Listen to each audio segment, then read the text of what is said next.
Hoy vamos a hablar de una historia que mezcla religión, sangre, drogas, fronteras y una secta que practicaba sacrificios humanos en pleno siglo XX. Su líder se hacía llamar el Padrino. Creía que tenía poderes, pero lo peor es que otros también lo creían. Pero no todo quedó oculto. Un joven, Mark Kilroy, desapareció una noche en la frontera, y eso fue el principio del fin. Este es el caso de los narcosatánicos. Bienvenidos a un nuevo episodio de este podcast. Aquí, cada caso es más que un crimen. Es una historia marcada por el misterio, el silencio y verdades que esperan ser contadas. Si te gusta este contenido, suscríbete y deja tu like. Así me ayudas a seguir dando voz a quienes ya no pueden hacerlo. Mi nombre es May García y estáis escuchando Dossier Criminal. Cuando hablamos de sectas o cultos destructivos, muchas veces imaginamos líderes carismáticos, figuras enigmáticas con una capacidad casi sobrenatural para convencer, para seducir, para dominar. Pero pocas veces esas figuras tienen tanto poder como tuvo Adolfo de Jesús Constanzo. Poder espiritual, poder psicológico y también poder armado, narco, ritualista y asesino. Constanzo nació el 1 de noviembre de 1962, en Miami, en el seno de una familia cubana que había emigrado poco antes. Era el mayor de 3 hermanos y criado por una madre profundamente supersticiosa, que desde muy joven lo inició en prácticas esotéricas. Su infancia fue cualquier cosa menos normal. Su madre Delia practicaba la santería, una religión afrocaribeña derivada del sincretismo entre creencias africanas y el catolicismo. Pero no era solo una devota, era sacerdotisa. Y no solo eso, también era conocida por su cercanía con prácticas del palo mayombe, una religión todavía más oscura, más cruda, centrada en los espíritus de los muertos, el uso de huesos humanos y rituales de sangre. Desde niño, Constanzo asistía con su madre a rituales nocturnos, en los que se sacrificaban animales, como gallinas, palomas, cabras, todo para alimentar los calderos, donde según los creyentes residían espíritus que protegían a sus fieles. Los vecinos contaban que Constanzo no era un niño conflictivo, pero sí diferente. Tenía una actitud misteriosa y su madre lo trataba como a un elegido. Decía que tenía dones, que hablaba con los muertos, que era un enviado. Durante su adolescencia, la familia se mudó a San Juan, a Puerto Rico, durante un tiempo. Allí fue donde Constanzo tuvo contacto más formal con sacerdotes del palo mayombe. Según testimonios posteriores, ahí recibió su primera iniciación completa. Pero al mismo tiempo que se metía en el mundo del ocultismo, Constanzo también cultivaba una vida superficial. Se interesaba por la moda, por los coches, por el dinero fácil. Era guapo, tenía porte, sabía hablar.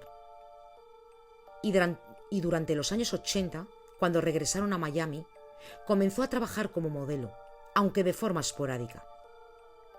Pero más importante que eso, es que ya empezaba a ganar dinero haciendo trabajos espirituales para traficantes, policías corruptos y gente que buscaba suerte rápida. Constanzo había encontrado su mercado en el crimen organizado. En poco tiempo se convirtió en un brujo de confianza para varios personajes vinculados al mundo del delito. Les ofrecía rituales para evitar ser detenidos, para esquivar las balas, para tener éxito en los negocios ilícitos. Sus rituales eran oscuros, sangrientos y cada vez más exigentes. Y sus clientes estaban dispuestos a pagar, pero a pagar muy bien. Pero él quería más. A principios de los años 80, cansado del ambiente de Miami, Constanzo decidió trasladarse a Ciudad de México. Allí encontró una sociedad donde la santería, el ocultismo y el narco convivían de forma más abierta y donde podía operar con mayor impunidad. En México comenzó a dar sus primeros pasos como líder del culto. Ya no solo hacía rituales por encargo, ahora tenía seguidores propios, gente que le creía, que lo veneraba y que lo veía como un dios. Se hacía llamar el padrino y a sus seguidores les asignaba roles, como madrinas, apóstoles y soldados espirituales. Pero a pesar de toda la parafernalia esotérica, lo suyo era el control psicológico, el control físico y el control económico. En poco tiempo estableció alianzas con importantes carteles del narcotráfico del Golfo. Les ofrecía protección espiritual a cambio de dinero, droga y silencio. No era raro que un cargamento de cocaína viajara acompañado de un ritual. Y tampoco era raro que antes de una ejecución los sicarios pidieran la bendición de Constanzo. Y lo peor de todo es que muchos de ellos sí creían que estos rituales funcionaban. Creían que los huesos humanos daban poder, que los sacrificios aumentaban la precisión de sus disparos y que el caldero con sangre, sesos y restos humanos era una fuente real de fuerza sobrenatural. Y así es como Constanzo pasó de ser un niño con una madre supersticiosa a convertirse en el líder de una secta que literalmente practicaba asesinatos rituales.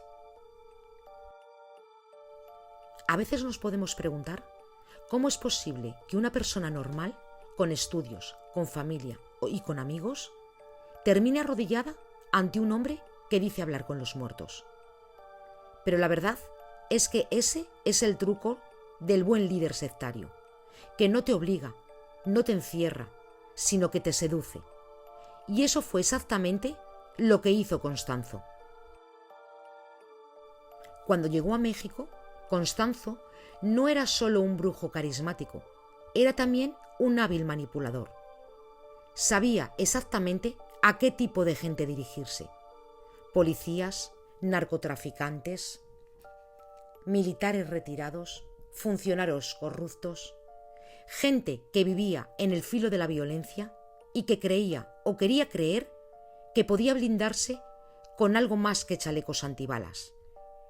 Constanzo les ofrecía rituales de protección, ceremonias donde se sacrificaban gallinas, cabras, serpientes, y en las que el objetivo no era salvar el alma, sino asegurar el éxito de un cargamento de cocaína, evitar ser capturado por el ejército o invocar la muerte de un enemigo. Todo eso lo hacía desde el caldero sagrado. Allí mezclaba tierra de cementerio, huesos, restos de animales y sangre. Y creía y hacía creer que de ese caldero surgía un espíritu que protegía a los suyos, a cambio de ofrendas. Y como todo en mercado, cuanto más valiosa la ofrenda, mayor la bendición. Pero pronto los animales dejaron de ser suficientes. En ese mismo tiempo, Constanzo conoció a una joven estudiante universitaria de Matamoros. Se llamaba Sara. Era una chica alta, inteligente y deportista. Era respetada e incluso admirada por sus profesores y compañeros. Pero Sara llevaba una vida doble. Constanzo la sedujo, no solo con su personalidad, sino con su visión del poder. La convenció de que estaban destinados a algo grande, de que tenían una misión espiritual y política. Y Sara, poco a poco, pasó de ser la chica buena del campus a convertirse en la madrina de la secta. Ella reclutaba, ella traducía y ella ordenaba. Y aunque muchos años después intentaron pintarla como víctima, la realidad es que participó activamente en los rituales, en las decisiones y en las muertes. La organización, que Constanzo fue formando tenía una estructura jerárquica muy clara. Él era el padrino, el canal con el más allá, el líder absoluto. Sara era la madrina, su segunda al mando. Y luego estaban los soldados espirituales, ejecutores, disciplinados y fanáticos. Algunos de estos miembros habían sido entrenados, otros eran exmilitares, pero todos creían en la protección del caldero. Cada nuevo iniciado era sometido a rituales de sangre. Se les pedía entregar algo personal, a veces incluso un corte en la piel. Y a cambio, el padrino les ofrecía poder, dinero e impunidad. Y algo todavía más tentador, la sensación de pertenencia. Los primeros sacrificios humanos del grupo no fueron a gran escala. Todo empezó como suele empezar este tipo de cosas, con nadie los va a reclamar. Mujeres en la calle, migrantes, jóvenes que desaparecían sin dejar rastro, personas que vivían en la periferia, fuera del radar del Estado. Los llevaban al rancho de Santa Elena, una propiedad aislada a las afueras de Matamoros. Allí dentro, de una choza de madera y zinc, se encontraba el caldero principal. Allí se hacía la limpieza. Los cuerpos eran amarrados y mutilados, y sus órganos eran extraídos para alimentar al caldero sagrado. A veces cortaban lenguas para que el espíritu no hablara, a veces ojos para que no viera. Y Constanzo decía que cuanto más sufría la víctima, más poderosa era la ofrenda, y ellos le creían. La secta no era solo un grupo ocultista, estaba vinculada directamente al narcotráfico. Trabajaban con una célula del Cartel del Golfo, que les proporcionaba protección y recursos.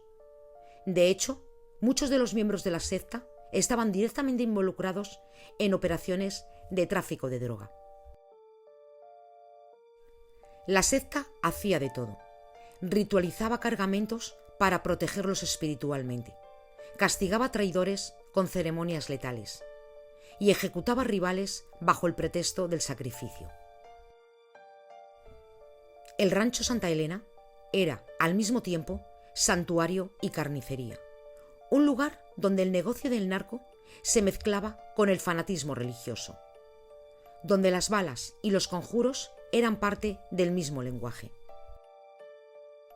Muchos se preguntaban después cómo era posible que nadie hablara, que nadie denunciara, que no se descubriera antes lo que ahí ocurría. Pero ese silencio tenía una explicación: el miedo y el respeto. Constanzo tenía varios policías comprados.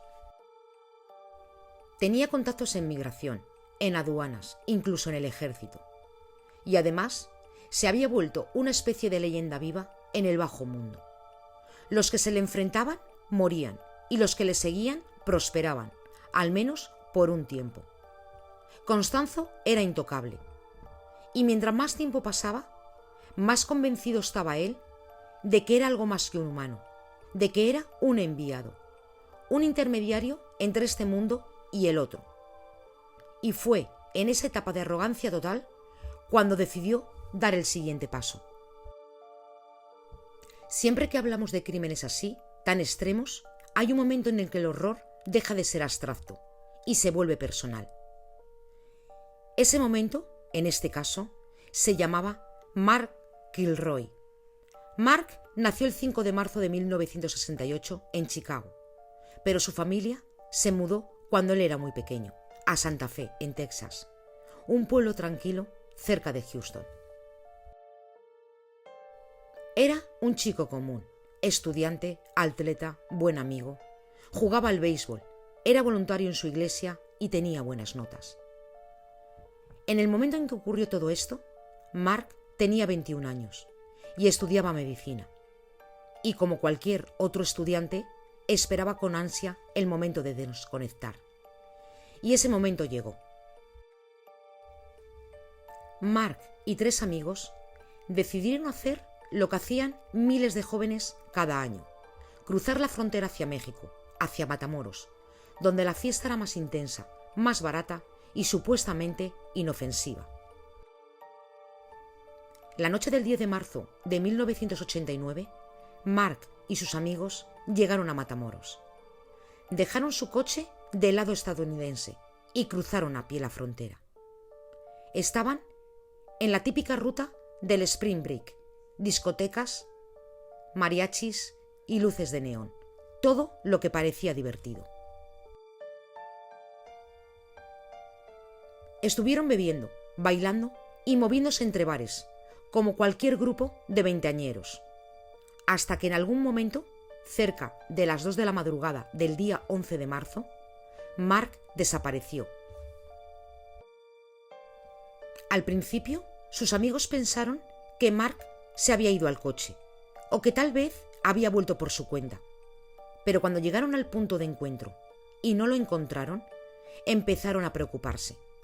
Esperaron, volvieron a buscarlo, revisaron bares, preguntaron, pero Mark no aparecía. Cuando amaneció y siguió sin dar señales, regresaron a casa y llamaron a sus padres. Ahí empezó lo que parecía ser una simple desaparición, pero no lo era. Mark no era un joven mexicano sin recursos ni familia. Era un ciudadano blanco de clase media alta, con padres preocupados y con conocidos influyentes.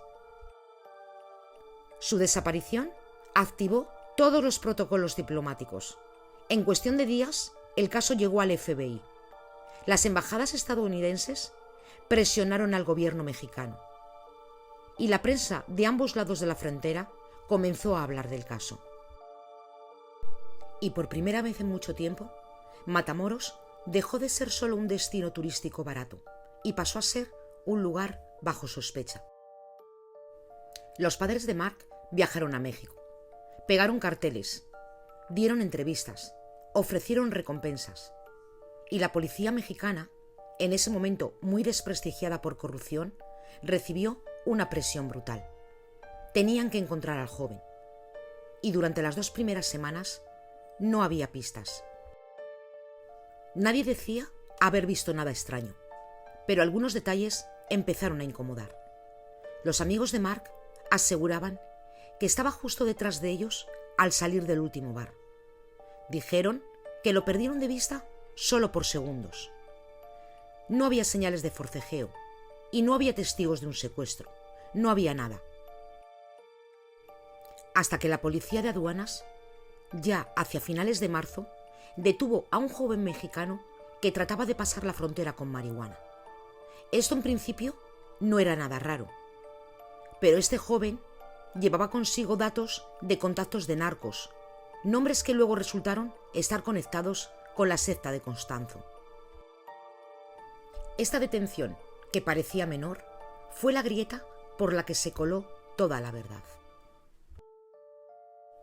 Durante los interrogatorios, uno de los detenidos, que era miembro de la secta, confesó involuntariamente haber estado en el rancho. Dijo que ahí habían llevado a un gringo para un trabajo grande. La policía no entendió de inmediato a qué se refería con trabajo grande, pero insistieron y presionaron. Y días después, una patrulla armada fue enviada al rancho de Santa Elena, a unos 20 kilómetros de Matamoros. Allí, en ese lugar polvoriento, apartado y rodeado de maleza, estaba enterrado el secreto que transformaría el caso de Mark en una de las historias criminales más macabras de la historia contemporánea de México. Mark era un joven cualquiera, no tenía enemigos, no estaba metido en el narco y no era parte del juego, pero cruzó la frontera en el lugar y en el momento exacto en que un culto criminal, hambriento de poder y sangre, necesitaba un sacrificio grande, uno que valiera más que los anteriores, y eligieron a Mark. En la madrugada del 11 de abril de 1989, la policía mexicana, acompañada de agentes federales, llegó a una propiedad alejada del centro de Matamoros, el rancho Santa Elena. Un terreno amplio, polvoriento y sin mucho alrededor. Solo campos, alambrados y una construcción simple de madera y láminas. Hasta el momento, ese rancho era solo una pista, un lugar señalado por un detenido que había hablado más de la cuenta. Pero nadie se imaginaba lo que se iban a encontrar. La policía llegó con una orden. Sabían que ahí se movía droga. Esperaban encontrar armas y quizás algún escondite clandestino. Nada más entrar, los agentes se encontraron con restos de animales, cráneos, plumas y cuerpos parcialmente quemados. En una esquina, una especie de altar hecho con huesos y velas. Una escena que parecía sacada de una película de terror barata, pero que era real. Estaban pisando el corazón de un culto criminal. Uno de los agentes dijo que el olor a muerte estaba por todas las partes, aunque no sabían de dónde venía. Otros creyeron que eran solo restos de animales, hasta que comenzaron a cavar. La orden que tenían era registrar el lugar y buscar cualquier rastro de Mark. Así que uno de los oficiales, siguiendo el testimonio de un colaborador de la secta, les señaló una zona detrás del cobertizo principal, un punto exacto en la tierra donde, según él, estaba enterrado el gringo. Con palas comenzaron a remover la tierra, y no habían pasado ni 10 minutos cuando algo apareció. Primero un plástico negro, luego huesos y después una calavera, con un agujero perfectamente circular en la parte posterior. Ese agujero era una perforación quirúrgica que se había realizado mientras la víctima aún estaba viva, según reveló después la autopsia. Y ese cráneo era el de Mark. No muy lejos de allí, dentro de una choza improvisada, encontraron un objeto que varios agentes dijeron que nunca podrían olvidar. Un caldero metálico ennegrecido, lleno de sangre coagulada, tierra, plumas, trozos de carne y dentro un cerebro humano. También había huesos pequeños, uñas, restos de animales, fotografías y cadenas. Ese era su caldero sagrado, y según las declaraciones posteriores, el cerebro que estaba dentro era el de Mark. Había sido torturado durante horas. Lo habían mantenido con vida mientras le quebraban los huesos. Le habían inyectado un anestésico para mantenerlo consciente. Y finalmente le abrieron el cráneo para extraerle el cerebro, como parte de un ritual. Todo eso para que el espíritu protector del culto les diera más poder. A medida que los días pasaban y el escándalo crecía, la policía siguió excavando. Y lo que descubrieron fue una fosa múltiple, un cementerio clandestino en mitad del campo. Al terminar la búsqueda, 15 cuerpos fueron recuperados del rancho Santa Elena. Todos estaban mutilados, muchos sin manos, sin ojos y sin lengua. A algunos les faltaba la columna vertebral, a otros los genitales. Pero todos habían sido utilizados como ofrenda. Lo que Constanzo practicaba no era una santería tradicional, era una mezcla distorsionada de palo mayombe, brujería afrocubana y sadismo puro. Según los miembros del culto, Constanzo creía que mientras más sufría la víctima, más fuerte se volvía el espíritu que los protegía. Creía que los órganos extraídos durante el ritual canalizaban poder, que la sangre fresca alimentaba a su caldero y que esa sangre podía cegar a la policía, hacerlos invisibles y blindar sus operaciones. Y durante mucho tiempo funcionó. No los atrapaban, los cargamentos pasaban, los enemigos desaparecían. Pero el sacrificio de Mark fue distinto. Era demasiado visible, demasiado internacional. Y eso fue el error que los condenó. El rancho Santa Elena no era solo una escena del crimen. Era un altar de horror, una trinchera donde se mezclaban la magia negra, el narcotráfico y la deshumanización total. Y fue también la primera grieta, porque al desenterrar esos cuerpos, las autoridades sabían que no estaban ante una simple banda de criminales, sino ante una secta, con reglas con símbolos y con doctrina, y con un líder que aún no aparecía. ¿Dónde estaba el padrino? Pues mientras las autoridades cavaban fosas, Constanzo ya se había esfumado. En cuanto supo que uno de sus seguidores había sido detenido, Constanzo abandonó Matamoros. Lo acompañaban Sara, su pareja espiritual dentro del círculo, quien era la madrina, Martín Quintana, su amante y uno de los principales ejecutores, y varios de sus fieles. Primero se refugiaron en casas al norte del país y luego se fueron moviendo hacia la capital, hasta la Ciudad de México. Ahí Constanzo estaba convencido de que aún tenía el control, de que su caldero mágico todavía lo protegía, pero esta vez ya no tenía tanto poder. Mientras tanto, la policía mexicana seguía buscando a Constanzo, pero durante días no obtuvieron ninguna pista. Constanzo sabía moverse.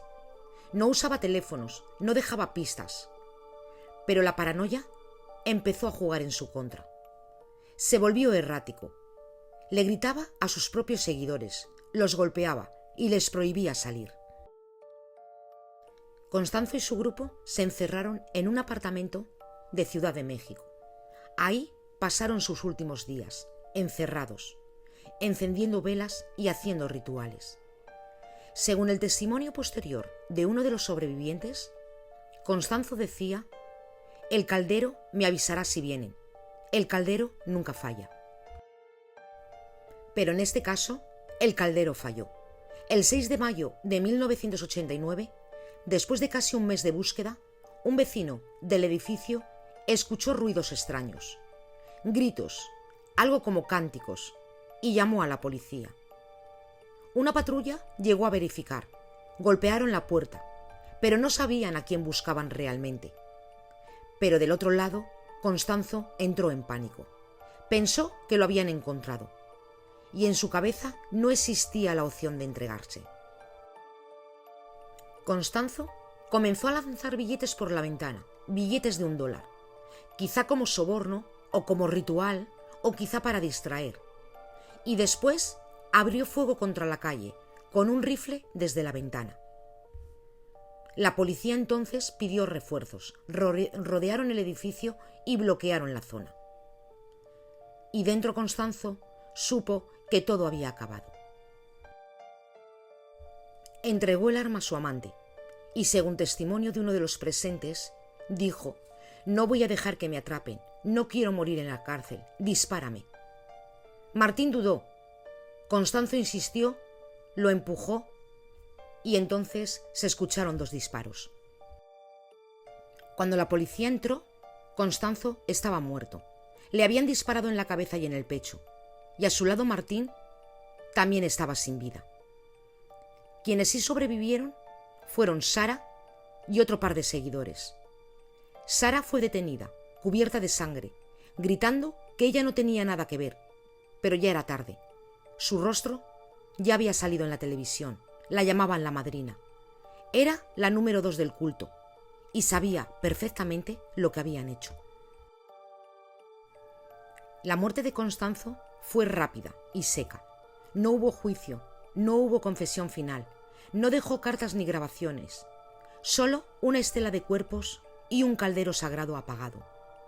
El hombre que convenció a una docena de seguidores de que era un dios murió como un fugitivo más, atrapado por su propia locura. Sara, conocida como la madrina, fue detenida el 6 de mayo de 1989 en Ciudad de México. Ella se declaró víctima. Dijo que Constanzo la había raptado y que la había obligado. Nunca admitió haber participado en las muertes. Pero, sin embargo, los fiscales afirmaron que fue mucho más que una espectadora. Ella reclutaba adeptos, dirigía rituales y había participado en los asesinatos de al menos 13 personas. En 1990 fue condenada y pasó 6 años en prisión. Luego, en un segundo juicio, se dictaron cargos por homicidios múltiples, exhumación de cadáveres, profanación y secuestro. La pena acumulada fue de 62 años de prisión, luego reducida a 50 en 1995. Desde entonces, Sara ha pasado por distintas prisiones e incluso ha escrito un libro titulado Me dicen la narcosatánica, donde describe su versión como estudiante curiosa y víctima de manipulación. Junto a Sara fueron procesados un grupo de al menos 6 personas. Elio Hernández, como dueño del rancho, Sergio Martínez, que señaló los enterramientos tras ser detenido con marihuana, David Serna, que delató también el rancho, Martín Quintana, quien disparó al padrino por orden de este, y otros ejecutores, entre ellos el Dubi, el Macaco y la Lavandera. Las penas fueron similares: decenas de años por secuestro, mutilación, homicidio y profanación. Ahora bien, el caso estuvo marcado por irregularidades desde el principio. La Marina Militar y los policías municipales entraron al rancho sin respetar cadenas de custodia. Se dice que quemaron partes de las chozas antes de catalogar evidencias. Sara y sus abogados siempre argumentaron que sus declaraciones fueron obtenidas bajo presión o tortura. También se cuestionó la validez de las fotos, testimonios y el manejo sanitario de los restos humanos. Pero la gravedad de los hechos, el peso mediático y la dimensión internacional del crimen, incluido el asesinato de Mark, hicieron que los jueces actuaran con mano dura. Y este juicio fue uno de los primeros que reveló al gran público la mezcla entre narco y ritual. Aparecieron documentales, películas y series sobre cultos y magia negra. Y Sara se convirtió en la narcosatánica más famosa de México. Pero durante años, la idea aterradora de que el crimen organizado estaría usando rituales como protección siguió generando pánico y obsesión. Hoy Sara tiene la posibilidad legal de solicitar prisión domiciliaria tanto por la edad como por los años cumplidos. Pero el Estado mantiene el argumento de que sus crímenes fueron demasiado graves. Hasta aquí el episodio de hoy. Si te ha gustado, suscríbete y comparte este espacio con quienes creen que estas historias merecen ser contadas. Gracias por acompañarme y nos vemos en el siguiente episodio de Dossier Criminal. Pero recuerda que mientras falte una respuesta, la historia no ha terminado.